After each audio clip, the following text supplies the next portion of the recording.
Hi, my name is Alexandra Coleman, and this is Tool Talk number 2. I'm Catherine Dunworth. And I'm Megan Anderson. We're going to go ahead and get started with our PowerPoint.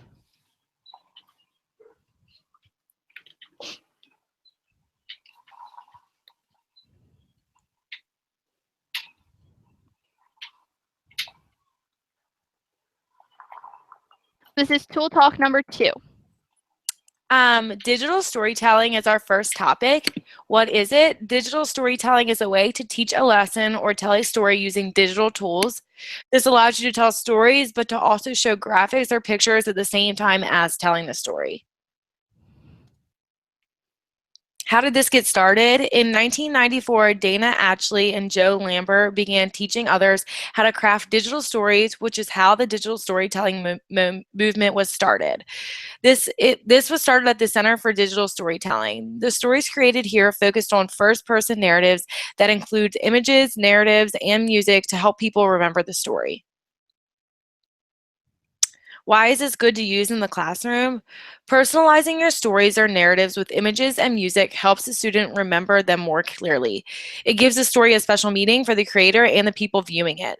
By requiring students to make digital storybooks, it enables them to get more engaged because it allows them to create something using tools and things that are important to them. For example, if a student is telling a story about his family vacation, he will be able to go back and find pictures from the vacation and share them with the class. How can this be useful in the classroom? Teaching a lesson through digital storytelling. This will help students remember the information better because they will see images and graphics related to the lesson as they are hearing the lesson. Having students do projects using digital storytelling can be really helpful too. This will allow them to get more familiar with technology and find many different resources to support the topic the project is on. When they present the project to turn it in, whoever is watching the digital story will learn a great deal because all of the resources incorporated. How to create a digital story. There are many different apps and websites to use in order to create a digital story. You can create stories on either your computer, your iPads, and even your phones. One app that is very interesting and creates great stories is called Flowvella. What is Flowvella? Flowvella is an app that you can download on your laptops, iPads, or phones that allows you to create stories with narratives, images, links, and music. I could not find who created it, but the business takes place in Seattle, Washington. When was this tool last updated? This tool was last updated on March 22nd, 2017. So as you can see, it is updated regularly. How do customers like it? What are the reviews? Flowvella has received great reviews from its users and is rated at 4.5 stars out of 5. Why should teachers use this tool in the classroom? It allows them to enhance their lessons and stories and get students to be interested in the topic being discussed. It is easy to use and free for everyone, and you're able to add many different types of sources, and it is easily accessible for students and teachers. Why should this be used in the classroom? Students should use this in the classroom because it is an easy way to get them to be interactive in their assignments. It teaches them how to use different types of sources for projects by allowing them to input pictures, audio, links, music, and many more things. It enables them to have fun and be creative while learning at the same time. The next thing we're going to discuss is screencasting. What is it? Screencasting is being able to capture what is happening on your computer screen while narrating. These are often made to show students or people how to do certain things on the computer. Why use screencasting in the classroom? Screencasting is a good tool for teaching because it allows the teacher to show students step-by-step instructions for how to do something. It also allows the teachers or students to be creative because screencasts can have audio, images, sound effects to make it more interesting and entertaining. Students benefit from these because they can watch them wherever they want and as many times as they want because they never expire or disappear. They also benefit from them because it stops a lot of confusion in the classroom since the teacher is doing the assigned project, homework, etc. with them. Why use screencasting in the classroom? Screencasting provides a way to give students feedback on papers or projects while showing them exactly what they are referring to. This is a good way to document a student's learning.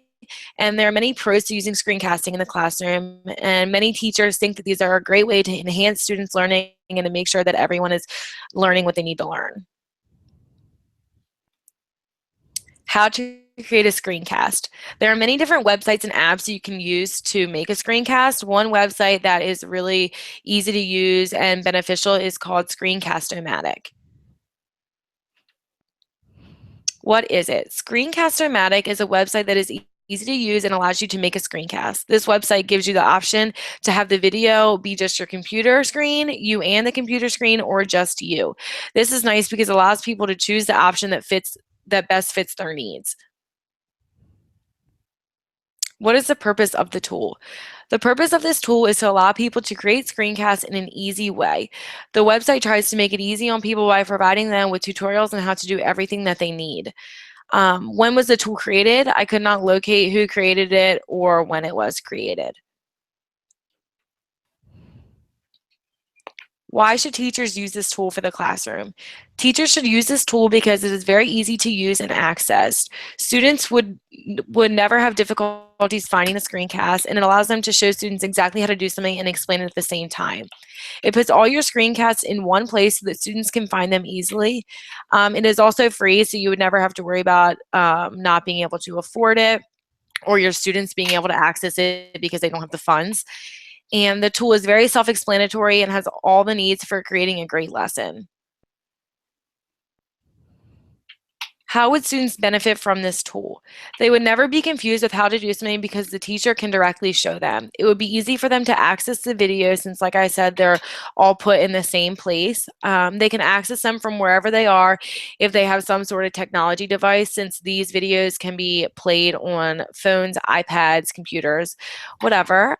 Students can view the videos as many times as they want until they understand what is being taught, since they never expire or they never disappear. And learning will be made easier because of the detailed instruction screencasting gives them. Using Screencast-O-Matic in lessons would enhance the lesson and get students more engaged. So the next tool that we're going to talk about is Twitter for Teachers. So basically what Twitter is a social media platform that is used for communication through short messages that are relating to 140 characters. Now this means that includes spaces and letters. So members can share pictures, messages, updates, reminders, and more. So with this, Twitter is really important for teachers to use because teachers can get Twitter and actually share like assignments, classroom, everything like that. So some of the benefits is that the teachers can use Twitter, the Twitter feed, to remind their students about due days, upcoming tests, or quizzes. The thing about teachers using Twitter is that when students have Twitter, they can allow it to go straight to their phone. So when they're not in school, they're able to get Twitter messages straight from their home, like delivered right to their phone. Twitter can be used for students to communicate with others as well as the teacher on the questions that they have about homework. If a student doesn't have a clue about what the teacher is trying to talk about or what the teacher is trying to say, that they can actually tweet at the teacher either directly or indirectly.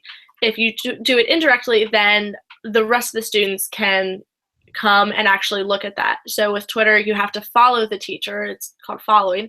And once you follow the teacher, you can actually see what they post. If you follow other students, that you can actually go back and see what the teachers want. So some more benefits of Twitter is that teachers can use Twitter to post sample questions for upcoming exams. So by using this for upcoming exams, teachers are able to do a lot of different things. They can post pictures, videos, everything like that. So teachers can use Twitter to modify information about their syllabus. So that means that if a teacher sends out a syllabus on one day, then they are actually able to revise it and tell the students that they needed to go and look at the syllabus. So Another thing that the students can use Twitter in order to ask the teacher any questions that they would like to discuss next class. Now, this is really beneficial because it is a constant thing, and once a tweet is tweeted, it can be seen at any time. So if a student has any questions or wants to talk about something, they can just tweet at the teacher or write a little note to themselves, and actually they can bring it up in class next time. So can be used in class or out of class. Another thing is that Twitter is free, so you don't have to have money to download Twitter. All it is you have to have an email and an account, and anyone can follow people, anything like that. Then one of the other greatest things is that Twitter does not have any hours of operation, so it's always open. So this means at 5 a.m.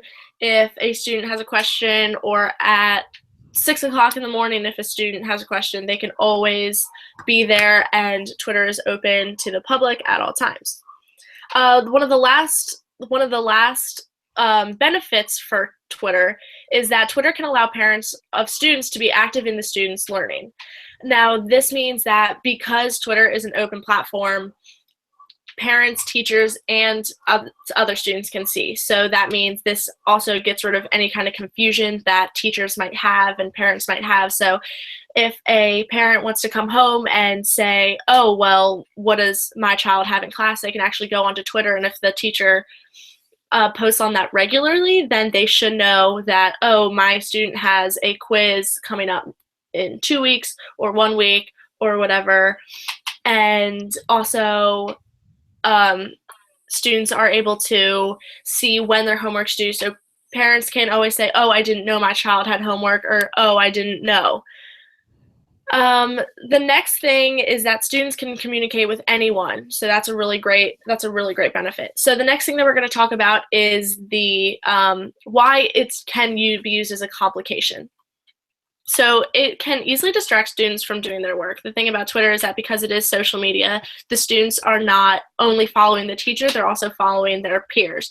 So their peers might not tweet anything academically, so it can be difficult for students to stay on task and actually receive those messages. Having your thoughts and questions limited to 140 characters can be difficult and frustrating if you're trying to set out a big message or a big group message to people. It can be hard for the students to get all of the information if they need a lot of explaining. It's also not a strong platform for visual content. Like I said before, you can post pictures and videos, but unfortunately you can only post one picture at a time, and you can't show the videos on Twitter. You have to send a link. So basically, if you want to show your students a video on how to do something, they're going to have to find that somewhere and go onto a different platform. So the next thing that we're going to talk about is App for That. So basically what this is, it's all applications. So an app is a small specialized program downloaded on a mobile device such as cell phones, iPads, or tablets. There are gaming apps, entertainment apps, finance apps, health and fitness apps, business apps, education apps, and a variety of other apps customizable to one's needs. Within the education app, there are apps for different grade levels, subjects, everything. There's reading, math, science, social studies, art, history, everything that you would possibly need, there's probably an app for that. So a great way to use apps in the classroom is mobile devices. So if the school is able to, it's really great to have iPads for the students. At the library, they can just rent them out, and these apps can actually be downloaded to iPads that they keep at school so they can have all of their stuff together. Now that being said, the apps aren't just specific to one, but it's specific to all grade levels, so anyone who wants to download an app can do it. So students and teachers are allowing technology to help improve their learning environment rather than repealing technology. So the teacher should be encouraging the students to go on the apps and to actually talk about them and everything like that. Since there are thousands of different apps that teachers can use for their classroom, so there's a very large variety of apps that teachers can use, which is really helpful because if a teacher needs to find something specific, they usually can. So I'm going to be describing 3 apps that are just one of my favorites that I use in my classroom. So the first app is actually BrainPop. I use BrainPop for everything. It has history, math, art, science. It's more history and science, but it also has literature and math as well. So what BrainPop is it's an application that students can work on individually, or the teacher can share a video, and can be used as an introduction to a lesson or at the end of a lesson because they each have quizzes. So BrainPop is pre-recorded videos, usually cartoons, followed by the two guys on the top corner, and the movies go into specifics using two characters, and the movies allow students to explore the subject further in a fun and creative way. Because these videos are made by cartoons, they are always very interesting and they are always very entertaining. Each movie is followed by a grade, recorded by a quiz, so that students can verify that they know what they're learning and the teachers can actually see what the students are doing. The next app that we're going to talk about is Mathematics, and this one's just a very generic mental math card. The great thing about this app is that it is almost like a worksheet. So instead of using a worksheet to hand out things, they can go on their iPads and do specific lessons that they want to, that the teacher can assign. The app allows the user to choose the difficulty as well as correct them when they're wrong. So when a student gets something wrong or doesn't have a question, or one student is following behind, the teacher is able to change the user is able to change the difficulty of the level of the problems of math, so they can do challenging problems or non-challenging problems. And a great thing that the app uses is that when a student gets the problem correct, they get a certain amount of points. So it's fun for the students to actually have the points and be able to see what their recorded score is and kind of talk about it with their peers. The next app that I'm going to be talking about, and the last one, is ABCCIA. So this is a website that has been created into an app because so many people have used it. So it's a teacher-created game, and it was created in about 2013. And with this app, it is colorful, it is bright, and it is fun. And that's one of the great things about this app. That is why it is my favorite. It's a literacy app, so that means that the students are able to talk about reading, writing, how things sound, so mnemonics, everything like that. It's very fun, and the kids can all play games and learn at the same time. The thing about this is that there's around 250 plus games. It's always being updated at different times, so it's always the constant new game, so it's up to date with all the stuff. The content is organized by skill and grade level, so you can use this app for kindergarten, you can add this app for 6th grade, you can add it for 5th grade if you want. It doesn't matter because it's organized by the skill and the grade level. So you can say, oh, I want to learn about spelling or mnemonics, anything like that. The students can play games that are specific to their needs, so it's really personal and really great for the kids. Those are just some of the apps that I want to talk to you about. The next subject that we'll be talking about is sketchnoting, and sketchnoting is creating a visual story as one is listening to a story or reading a text. It combines together images and notes. This is a personal form of note-taking. It allows for students to have more engagement with the information being given. It ignites a cycle of constant listening, synthesizing, and visualizing. There are many different apps and phones that can be used, but one example is Sketchtoy. I'm unsure of who created the tool or where more information can be located. The purpose is to draw free sketches and create images. The tool is easy to use because all you do is pull up the website and then you just begin taking your notes and drawing. There's an unlimited amount of possibilities that can be created when using sketchnoting. The tool was created in January 26, 2011, and was last updated on January 29, 2013. It's useful for students because they can draw along as their teacher is giving them notes in class, and the notes, when they draw with their notes, it will help them mentally take in what they are learning about. And the teacher should use this tool because there's an element that when they draw something, it can play back to the students and to like demonstrate how to draw something. So if they're learning about clothes or something, the teacher can show them actually how to draw them. You should use sketchnoting because it gives an unlimited options for the notes that students can take. It's a good opportunity for students to get more engaged with the information given to them, and it gives students an incentive to actually want to take notes because it doesn't feel like they're taking notes. But there are some negatives to it because if you give students like the option to just draw, they might just begin doodling instead of actually supposed to take, and that can just because they won't know what they're learning. Subject is online student collaboration. Online collaboration is a way for students to both feel comfortable in an environment larger than their classrooms, and it also teaches them aspects of becoming a global citizen, so it connects them with other people platform. There are many ways that students can get connected for online student collaboration, like Google Hangout or Google Groups. One way that they can do this is through an app called PiratePad. Pad was created by the founders of Etherpad, which is very similar, which is David, Aaron, and JD. More information can be found about them on their Wikipedia about Etherpad. The purpose of this tool is to allow for multiple people to talk on one document. Each pad has its own URL, and whoever has the URL can access the discussion. Easy to use because if students have the URL, then they can just begin typing, and it will have a collaborative work with the other students. Some possibilities for this tool is group work in class. So every student who is working on the assignment together will get the URL, and they can work at their own computers at their own pace, and then it allows for them to get work done faster because they don't have to wait for someone to finish the assignment before they can start theirs.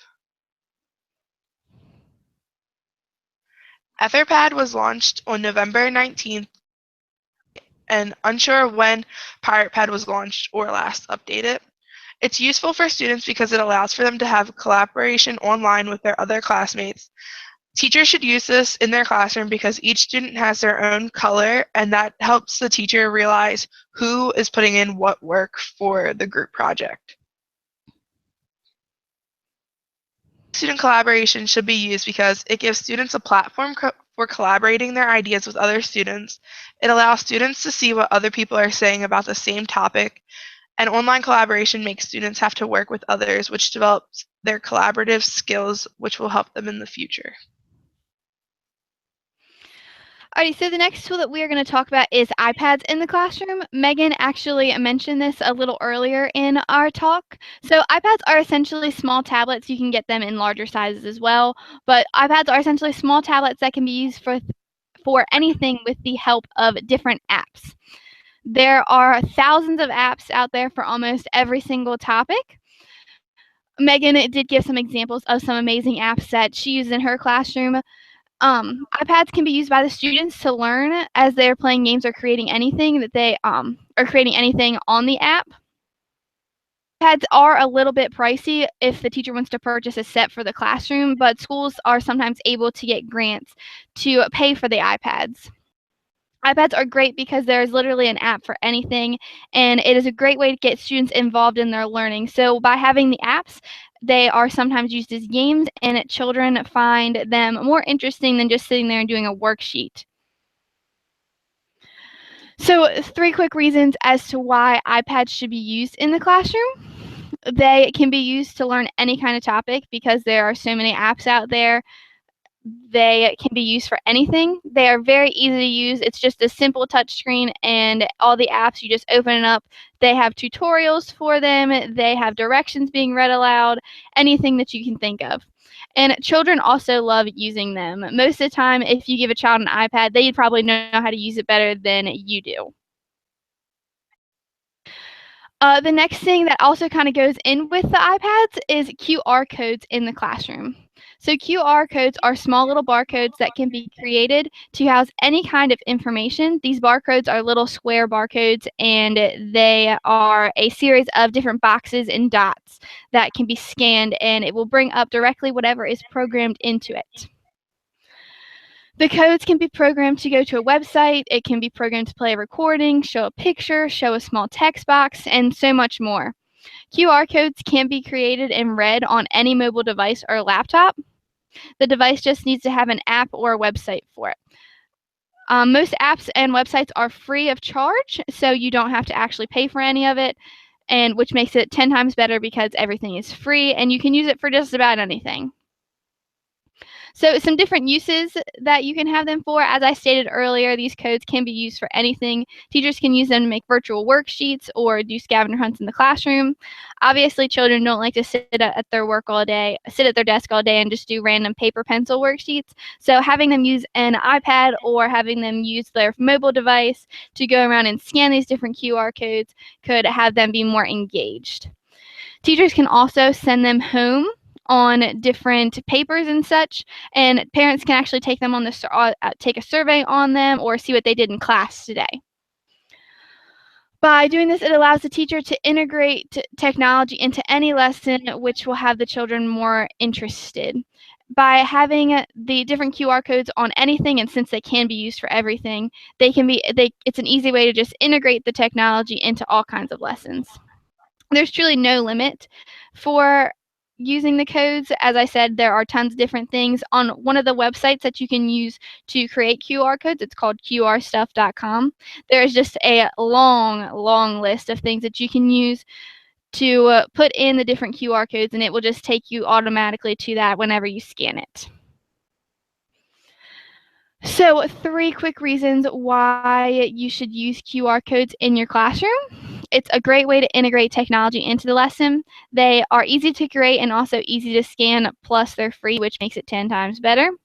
And it is a great way to have children more interested in their learning, as well as keep them on their toes, since they don't never know what is going to come up in the QR code. It's kind of a little bit of mystery for them. This is our sources. Here are the links to all the different sites about these tools that we have just talked about, and some of them are sites that just give a little overview of what we have just talked about. Thank you for watching our video on tools, and as you can see, these tools both have pros and cons, but mainly pros, so try and use all of these in your future lessons. Thank you. Thanks for listening, guys.